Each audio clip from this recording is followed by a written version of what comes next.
Ruošiantis gražiausiai gyvenimo šventei vestuvėms nutinka įvairiausių netikėtumų. Mano vestuvių dieną kirpėja tiesiog pramiegojo. Šiandien rankose laikau žalsvą vestuvinę nuotakos suknelę. Kodėl žalsva? Matyt, nesu dar tokia gera namų šeimininkė ir išskalbiau suknelę su savo vyro kostiumu. Lengviau atsikvėpkime, nes šis skalbimo incidentas nutiko jau po vestuvių dienos. Bet visi kiti įvykiai primena gero, dramatiško kino filmo siužetą. Žinokit, viskas, ką rodo filmuose, serialuose, viskas yra teisybė, visos istorijos atsitinka gyvenime, absoliučiai visos. Tai būna, kai buvusios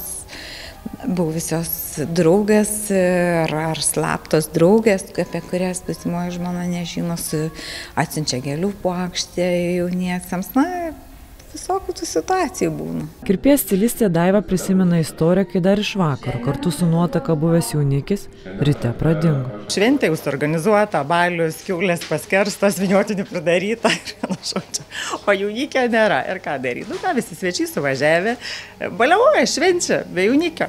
Po kiek laiko atsiranda tas jaunikis, atvažiuoja, jis tą nuotaką pagrobė, išsiveža ir ten tokia istorija, kad jisai buvo iš nusikalstamo pasaulio ir po to tiesiog su policija ten tą merginą surado, jį suėmė ten aikštėje, jinai va tokia liko pamesta nuotaka palikta. Viktorija ir Tomas nusprendė surengti tvarias ir pigias vestuves po atviru dangumi.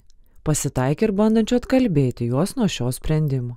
Tai labai reikėjo ginčytis ir stovėti už savo nuomonę tą tokią tvirtą, nes mums buvo svarbiausia pati šventė, mūsų diena, o ne rūbai, maistas, didžiai ir panašiai. Ypač dėl palapinės irgi, kad jeigu lietus pradės lyt, žmonės visi sušlaps ir panašiai, bet vis tiek atsilaikėm prieš visus. Lietus nesugadino šventės, nors ir lyjo kažkiek. Ir gavosi labai gerai, visi buvo laimingi. Taip. Tai dar paminėkit, ant ko sėdėjo žmonės pas jūs? Ant pagalvėlių, ant plėdų. Ant žolės. Civilinės metrikacijos skyriaus vedėja pasakojo, kad santuokos ceremonija labai emocionalus renginys. Todėl natūralu, kad žmonės daug ką pamiršta.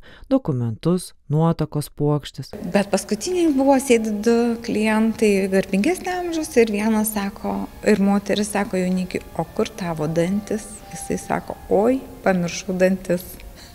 Tai viską pamiršta, ne tik dokumentus, bet ir dantis. Jaunikiai kirpyklose nelaukiami. Atvežė vieną nuotaką jaunikis ir sėdėjo. Tiesiog net nežiūrėjimas, ar žiūrė, ar ne jisai. Kai padariau šukuoseną, paklausiu nuotakos, ar gražu, jis sako, oi, kaip gražu. Ir suvelio mūsų visko atsuko į jaunikį ir mes laukiam to tokio wow. Jisai sėdi ir sako, su tiek špilkučių, tu pro metalo detektorių nepraeitum. Tai nuo to karto prašom, kad